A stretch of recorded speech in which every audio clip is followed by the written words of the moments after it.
આપણે ગયા પીરિયડમાં વાર્ષિક હિસાબ ચેપ્ટર શરૂ કર્યું હતું અને વાર્ષિક હિસાબની પ્રસ્તાવના એટલે ઇન્ટ્રોડક્શન આપણે ડિસ્કસ કર્યું હતું,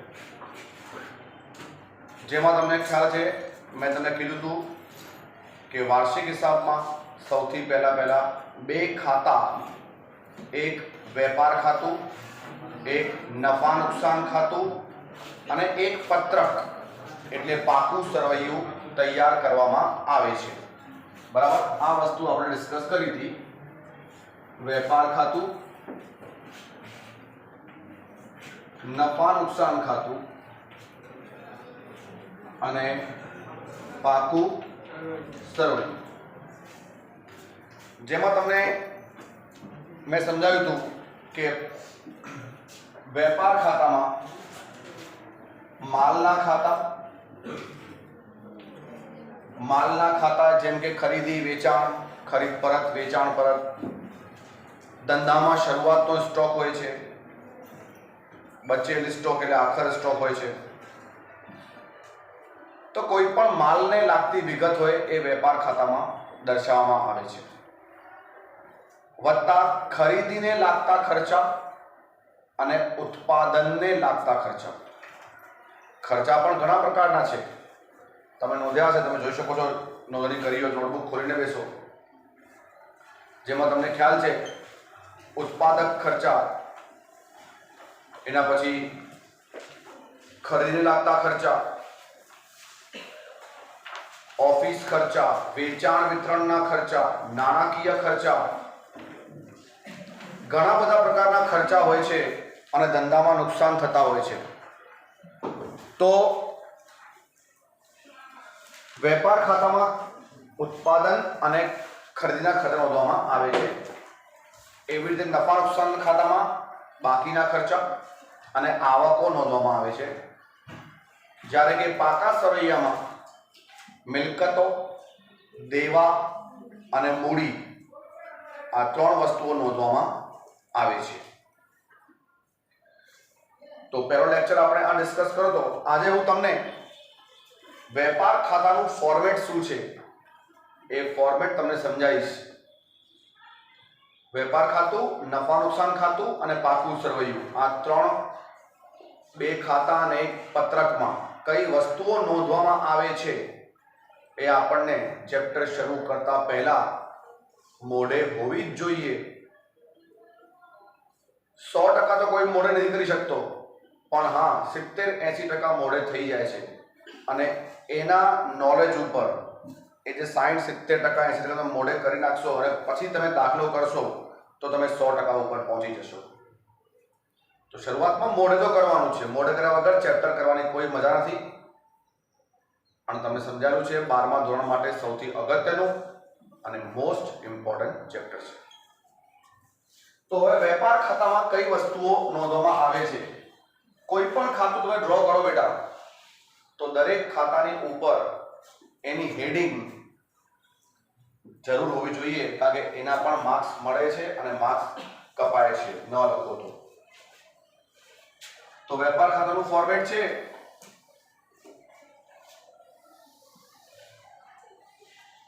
સૌથી પહેલા સેન્ટર લાઈન અને પછી આ બાજુ પણ રકમ અને આ બાજુ રકમ. જે આપણે વચ્ચે સેન્ટર લાઈન ડ્રો કરી હંમેશા સેન્ટરમાં હોવી જોઈએ. એટલે આ છે ઉધાર બાજુ અને આ છે જમા. આ લખવાનું છે ઉધાર અને જમા.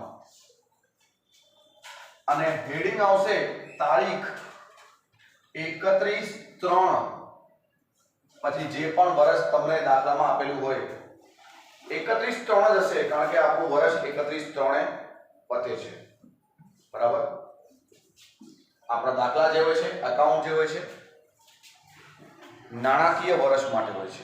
વર્ષ બે પ્રકારના હોય છે, એક નાણાકીય વર્ષ અને બીજું કેલેન્ડર વર્ષ. કેલેન્ડર વર્ષ ડિસેમ્બરમાં પતે, નાણાકીય વર્ષ માર્ચમાં પતે. એટલે એકાઉન્ટ્સ નાણાકીય વર્ષ પ્રમાણે ચાલતું હોય છે. તો 31/3 ના રોજ પૂરા થતા વર્ષનું વેપાર ખાતું આ હેડિંગ લખીને અહીંયા વિગત રકમ અને વિગત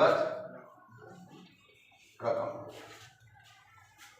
ક્લિયર આ પ્રમાણે તમારે ફોર્મેટ ડ્રો કરવાનું છે કોઈ પણ દાખલામાં. હવે વેપાર ખાતામાં ચોપડીમાં ફોર્મેટ આપેલું છે એમાં ઘણું બધું છે. હું તમને જે અત્યારે સમજાવું ને એટલું મોડે કરો 90% તો એમાંથી જ આવશે અને એના આધારે બાકી તમે લખી શકશો આરામથી. શરૂઆતમાં એટલું મોડે કરો જેટલી જરૂરત છે બરાબર. હવે એમાં છે વેપાર ખાતાની ઉધાર બાજુ હંમેશા ઉપર શરૂઆતનો સ્ટોક લખવામાં આવે છે. ધંધામાં જે પણ આપણે સ્ટોક હોય શરૂઆતનો સ્ટોક સૌથી પહેલી એન્ટ્રી શરૂઆતના સ્ટોકની. એના પછી ઉધાર બાજુ ખરીદી અને ખરીદીમાંથી બાદ કરવાનું ખરીદ પરત અને બાદ કરવાનું અન્ય રીતે ગયેલ માલ. જેમ કે આગમાં માલ બળી ગયો, અંગત ઉપયોગ માટે માલ લઈ ગયા, તમે આમનો કરી છે એટલે અન્ય રીતે કોઈ પણ માલ જાય ને એ પણ ખરીદીમાંથી માઇનસ થાય. તો ફોર્મેટ છે ખરીદી, ખરીદીમાંથી માઇનસ કરવાનો ખરીદ પરત અને માઇનસ કરવાનો અન્ય રીતે ગયેલ માલ બરાબર. અને પછી જે રકમ આવે એ તમને આઉટસાઇડ આઉટર ધ કોલમ એટલે બહારના કોલમમાં લખવાની છે. લખતા જઈએ છીએ અને મોડે કરતા જાઓ કે વેપાર ખાતામાં કઈ કઈ વસ્તુઓ આવે.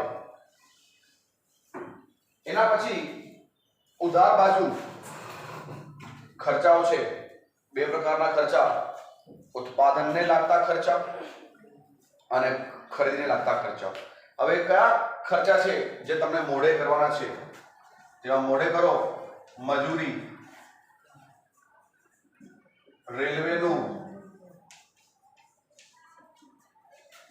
આવક, માલ ગાડી ભાડું,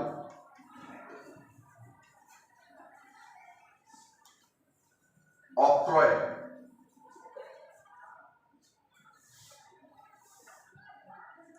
એના પછી મજૂરી, આવક, માલ ગાડી ભાડું, ઓક્ટ્રોય, રોયલ્ટી બરાબર.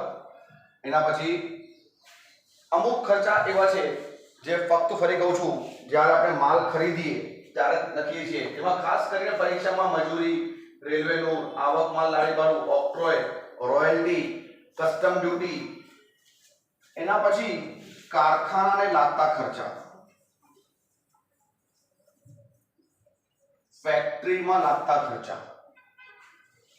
આટલું ફક્ત મોડે કરો. તમે જુઓ ચોપડીમાં પેજ નંબર 110 ઉપર ઘણું બધું આપેલ છે બેટા 110 નંબર પેજ ઉપર. પણ એમાંથી જેમ મેં તમને સમજાયું ફક્ત અત્યારે આટલું મોડે કરો ને, આટલા 5-6 ખર્ચા મોડે કરો દરમાયો, બસ આટલા મોડે કરો. હું તમને કહું છું વધારે અત્યારે મોડે કરવાની કોઈ જરૂર નથી. એ દાખલા જોડે થતું જશે. ઉધારમાં આટલી વસ્તુ મોડે કરવાની. વેપાર ખાતું આવે એટલે વેપાર ખાતામાં કઈ કઈ વસ્તુ આવે તો સૌથી પહેલા આવે શરૂઆતનો સ્ટોક, બીજું આવે ખરીદી માઇનસ ખરીદીના ખર્ચા અને માઇનસ અન્ય રીતે ગયેલ માલ. આ માલની વિગતોમાંથી આ વિગતો ઉધાર બાજુ આવી ગઈ. પછી મજૂરી, રેલવેનું, આવક, માલ ગાડી ભાડું, ઓક્ટ્રોય, રોયલ્ટી, કારખાનાના ખર્ચ અને દરમાયો. આ જે અમુક ખર્ચા છે બસ આટલા ખર્ચા તમને મોડે કરવાના છે. એના પછી જમા બાજુ. હવે ઇટ ઇઝ બટ નેચરલ કે ખરીદી ઉધારમાં આવે છે તો વેચાણ જમામાં આવશે જ. એટલે જમા બાજુ વેચાણ અને એમાંથી માઇનસ કરવાનું વેચાણ પરત. વેચાણમાંથી વેચાણ પરત માઇનસ થાય અને રકમ બહાર જાય. શરૂઆતનો સ્ટોક ઉધારમાં આવ્યો તો અહીંયા આવશે આખર સ્ટોક. બસ આ બે વિગતમાં મોડે કરવાની છે, બીજું કંઈ નહીં. વેપાર ખાતાની જમા બાજુ આટલું જોઈએ છે, વેચાણ માઇનસ વેચાણ પરત અને આખર સ્ટોક. ક્લિયર? એના પછી બધી એન્ટ્રીઓ થઈ જાય, બધી નોંધ થઈ જાય તો જેવી રીતે તમે રોકડ વેર હોય કે કોઈ પણ ખાતાનો જવાબ કાઢીએ છીએ, જવાબ કેવી રીતે કાઢીએ, એકાઉન્ટ્સમાં જવાબ કેવી રીતે કાઢવાનો હોય છે, ઉધાર અને જમાનો સરવાળો કરવાનો, બંનેમાંથી જે સરવાળો મોટો હોય, તમને ખ્યાલ છે જે સરવાળો મોટો હશે એ નીચે નીચે બંને બાજુ લખી દઈશું. ઉધારનો અને જમાનો સરવાળો કરવાનો, જે મોટો હોય એ બંને બાજુ લખી દેવાનો અને મોટામાંથી નાનો બાદ કરવાનો. તો જે તફાવત મળે છે આપણને, ધારો કે રકમ નાની અહીંયા છે, તફાવત અહીંયા મળે છે, તો આને કહેવાય કાચો નફો. અહીંયા ખૂટતી વિગત આવે તો અહીંયા કહેવાય કાચો નફો. જો ખૂટતી વિગત અહીંયા હોય એને કહેવાય કાચી ખોટ. ઉદાહરણ તરીકે જમાનો સરવાળો છે 1 લાખ રૂપિયા, ઉધારનો સરવાળો છે 70,000 રૂપિયા. હવે સરવાળો મોટો કયો છે? 1 લાખ રૂપિયા, તો 1 લાખ લખી દેવાના બંને બાજુ. હવે 1 લાખ અને 70,000 નો તફાવત થયો કેટલો? 30,000. બરાબર. અને સરવાળો ઓછો ક્યાં હતો? ઉધારમાં. તો અહીંયા 30,000 રૂપિયા લખી દેવાના, કાચો નફો. બરાબર. જ્યાં સરવાળો ઓછો હોય છે ત્યાં આપણે બાકીની રકમ લખીને બંને બાજુ સરભર કરી દઈએ છીએ. તો આવી રીતે વેપાર ખાતામાં તમારે આટલી વિગતો જે છે એ નોંધવાની છે.